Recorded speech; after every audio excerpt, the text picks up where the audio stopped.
Welcome to the Go Getter Gal Show.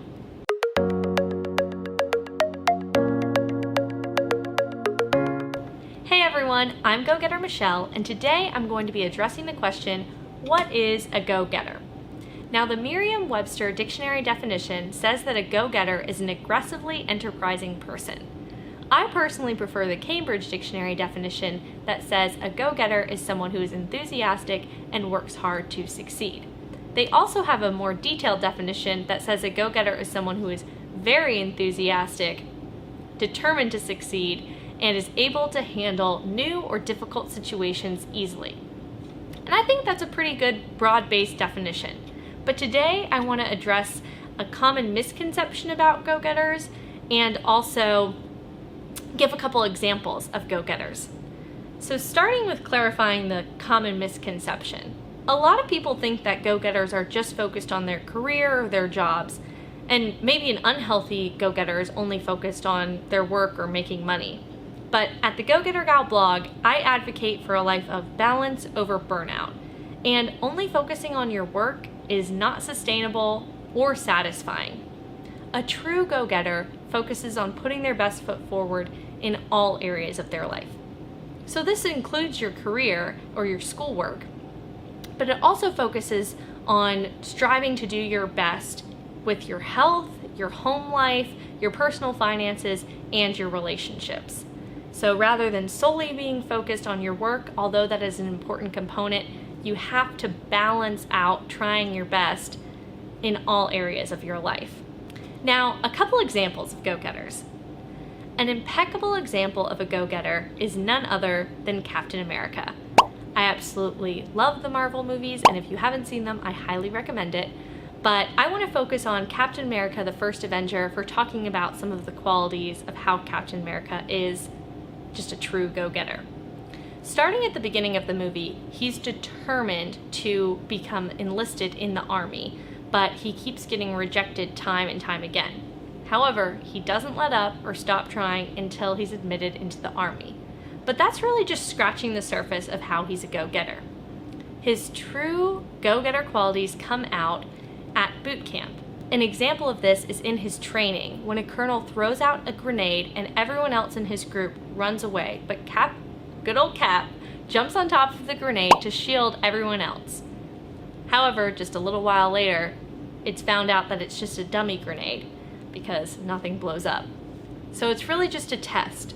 But that test shows Captain America's character and how he cares about others and not just himself. This is also shown in his relationship with his best friend Bucky, how he cares for the other Avengers, and his love interest Peggy.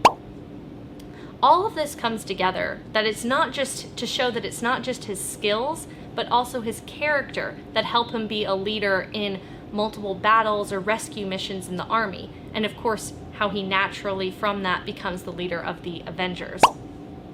But another important thing to note is that go-getters often have a positive influence and leadership qualities despite not having an official title or position like Captain America. Now, I could talk about Captain America all day, but I have to move on to my second example from the wonderful Christmas classic, It's a Wonderful Life. Now, this movie shows a really great comparison of a healthy go-getter and an unhealthy go-getter. Starting with the true go-getter, George Bailey. So he cares about success in various aspects of his life. This, of course, is evident in him taking over his family's business, the Bailey's Building and Loan. But it's not just about making money in the business. It's also about giving people in the community the opportunity to own their own home.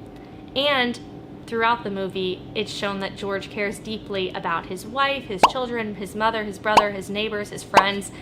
So that shows a more holistic approach to the go-getter lifestyle. In contrast, Mr. Potter only cares about his career, money, and power. And we get a glimpse as to what life would look like if Mr. Potter had his way in the hypothetical Pottersville that's shown in the movie. Now, I'm not saying a career is bad at all, but when that's your only focus like Mr. Potter, things are typically going to be a lot worse off.